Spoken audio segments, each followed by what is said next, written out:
Still remember the meeting that changed everything for me. I was a young entrepreneur, eager to prove myself and show off my brilliant ideas. I walked into the boardroom with a strategy I was sure would wow everyone.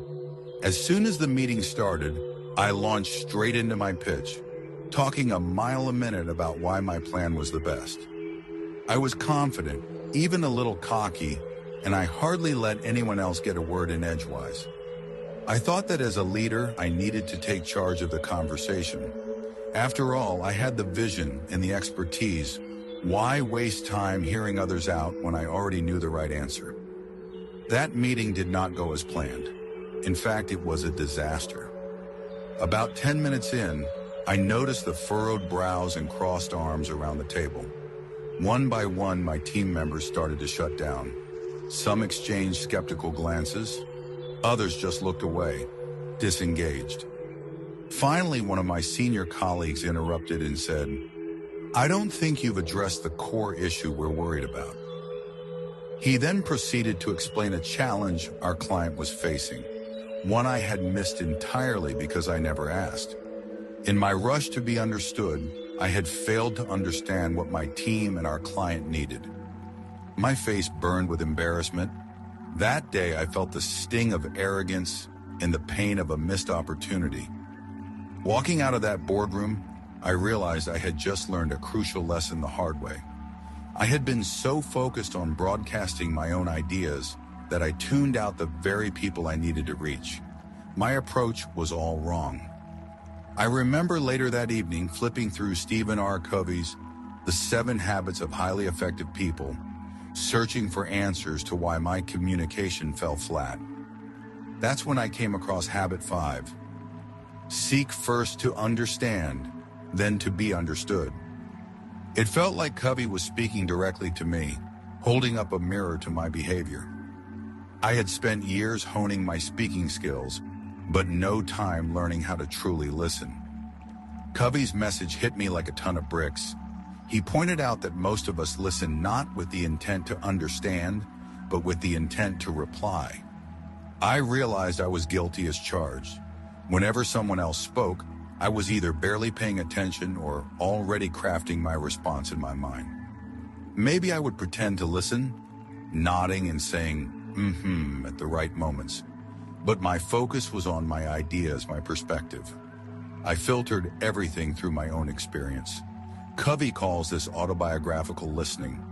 When we turn the other person's story into our own story, filtering their words through our personal lenses. That was me to a T. I was hearing words but missing the meaning. With that insight, I decided I needed to change immediately. I had to unlearn my bad habit of selfish listening and replace it with empathic listening. Empathic listening means listening with the intent to understand deeply, without rushing to judgment or jumping in with a reply. It means quieting that voice in your head that wants to argue or prove a point, and genuinely focusing on the person in front of you. I had to remind myself of a simple truth. We have 2 ears and 1 mouth for a reason. As the ancient Greek philosopher Epictetus said, we should listen twice as much as we speak. As a businessman who prided himself on being proactive and solution-oriented, this was a humbling shift in mindset. But I knew that if I wanted to be an effective leader and a better human being, I had to master the art of listening. The next day, I went back to the office determined to try a new approach. I called a meeting with the same team, but this time, I started by asking questions and then truly listening to the answers. Instead of opening my laptop to show slides or leaping to present my ideas, I opened with something different. I said, I realize I might have missed some of your concerns yesterday. I'd like to understand where everyone is coming from. Could each of you share what you think our biggest challenge is with this client? Then I shut my mouth and listened. At first, some colleagues seemed surprised by the change. A few were hesitant, perhaps expecting me to cut them off again, but I waited patiently, making eye contact, nodding in encouragement, and actually hearing their words this time. One by one, they opened up. My senior colleague spoke about the client's uncertainties in the market, and how our proposal needed to address those fears. Another team member brought up some feedback the client had given in a previous call, feedback I had glossed over before. As they talked, I fought the urge to jump in with a solution. I jotted down notes and asked follow-up questions like, "Can you tell me more about that concern?" And "What do you think would reassure the client most?" With each answer, I began to see the full picture that I had missed earlier. A remarkable thing happened in that meeting. The entire mood shifted. People uncrossed their arms, leaned forward, and started actively collaborating. They could see I was genuinely interested in their perspectives. There was an energy of trust and openness in the room that hadn't been there before. By listening first, I wasn't losing authority or wasting time, quite the opposite. I was gaining real understanding of the problem at hand, and my team was growing more engaged and united. Together, we brainstormed a much stronger strategy, one that addressed the client's actual concerns. In the end, we not only salvaged the client relationship, but delivered a solution that truly fit their needs, winning back the client's trust and turning the deal into a success for everyone. That experience was a turning point. I began carrying Habit 5 into every interaction, not just at work, but in my personal life as well. I remember a time when a close friend was going through a difficult situation. In the past, I might have hurried to give advice, or worse, to talk about a similar struggle I went through, unintentionally shifting the focus to myself. But now I paused and truly listened to my friend. I could hear the tremor in his voice that told me how scared and frustrated he was. Instead of interjecting with a solution or a story of my own, I asked him questions and paraphrased what I heard. "It sounds like you feel like you're letting everyone down, and that's weighing heavily on you." My friend's eyes welled up, not out of sadness alone, but out of relief. He felt understood. In that moment, I wasn't a hotshot CEO or a problem-solving machine. I was simply a friend who was there for him. By seeking first to understand his feelings and perspective, I helped him release a burden. Only after truly understanding did I gently offer some words of encouragement. And because I had listened without judgment, my words actually resonated with him. He later told me that just being heard helped him find the strength to take positive steps forward. Habit 5 isn't just a corporate technique, it's a philosophy of human connection. Every person, whether a teammate, a client, a friend, or a family member, wants to feel heard and valued. When you give someone the gift of your genuine attention, you're telling them, you matter. Your perspective matters. That is one of the most profound messages you can send to another human being. And here's the irony. When you truly understand someone else, they become far more open to understanding you. That tough client I dealt with became one of our company's biggest supporters because I took the time to listen to what he was worried about. He later was all ears when I proposed a solution. My friend, after feeling understood and not judged, was more willing to hear any advice I had. Understanding paves the way to being understood. This principle works because it is built on respect and empathy. If I had to boil down what Habit 5 means to me now, it's about respecting the other person's need to be heard as much as you respect your own need to voice your ideas. It's about meeting people where they are, about stepping into their shoes for a moment. You wouldn't trust a doctor who writes a prescription without asking where it hurts. Likewise, in leadership and in life, how can you propose solutions or expect to persuade someone unless you first understand their perspective, their needs, their pain? When I grasped this, it was like someone turned on the lights in a dark room. Suddenly, I could see why so many past conversations hadn't gone well. I was too busy broadcasting and not busy enough receiving. I was prescribing without diagnosing. I was answering questions nobody was asking, and in doing so, I alienated the very people I wanted to influence. Changing that behavior wasn't easy. Even after that big turnaround meeting, old habits die hard. There were times I'd catch myself starting to interrupt a colleague or jumping to conclusions about what a customer was saying. But every time, I would recall the faces from that failed meeting or the relief in my friend's eyes when he felt heard. I used those memories to check myself and shut up long enough to hear the other side out. Over time, listening first became my default approach, and the results were undeniable. Not only did my business negotiations go smoother, but my relationships flourished. My team started calling me a great listener, a badge of honor I wear proudly, because I know it's a cornerstone of being a great leader. My family noticed it too. Conversations with my spouse and kids became more meaningful when I gave them my full attention instead of half listening while distracted by work. What I learned on this journey is that being understood is a reciprocal process. If you want others to embrace your point of view, give them the gift of embracing theirs first. This isn't a manipulation tactic. You have to sincerely care about what the other person is saying. People have a remarkable ability to sense whether you're genuine or just going through the motions. When they sense true empathy, magic happens. Walls come down, defenses lower, and real dialogue begins.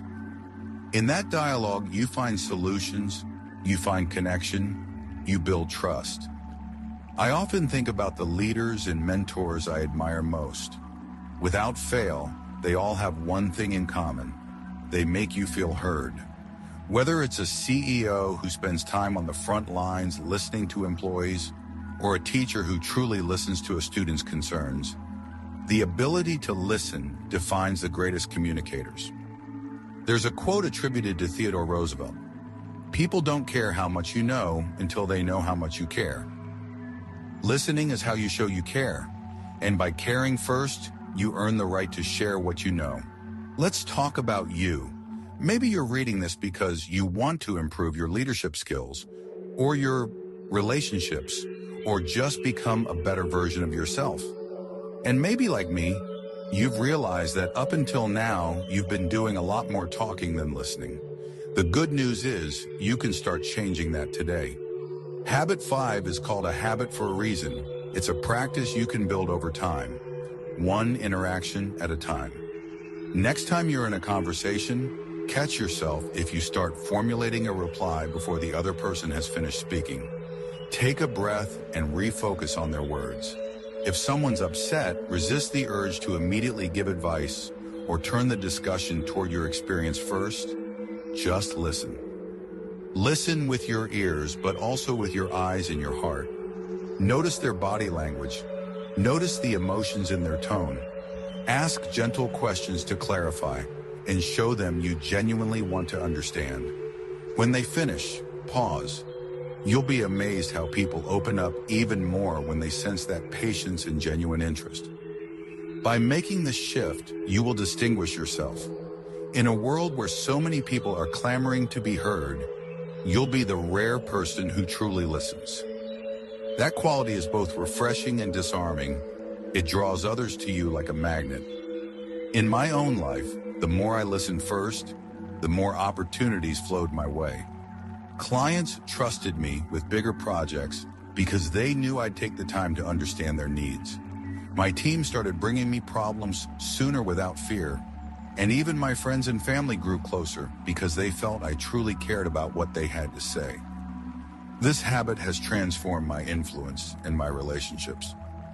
And the beauty of it is that seeking first to understand doesn't mean you never get to speak or that your ideas don't matter. Far from it. In fact, it amplifies your voice when it's your turn to be heard, because when you do speak, after truly listening, your words carry more weight. People will give you the same respect and openness that you gave them. Your ideas will more directly address their concerns and aspirations, because you took the time to learn what those were. It's a win-win. They feel heard and acknowledged, and you get to deliver a message that actually resonates. As I reflect on Habit 5 now, years after that painful boardroom lesson, I can say without a doubt that it has made me not just a more effective businessman, but a better person. It taught me humility, patience, and empathy, qualities that are invaluable in every aspect of life. I've built a career and a network of relationships grounded in trust, all because I learned to step back and listen first.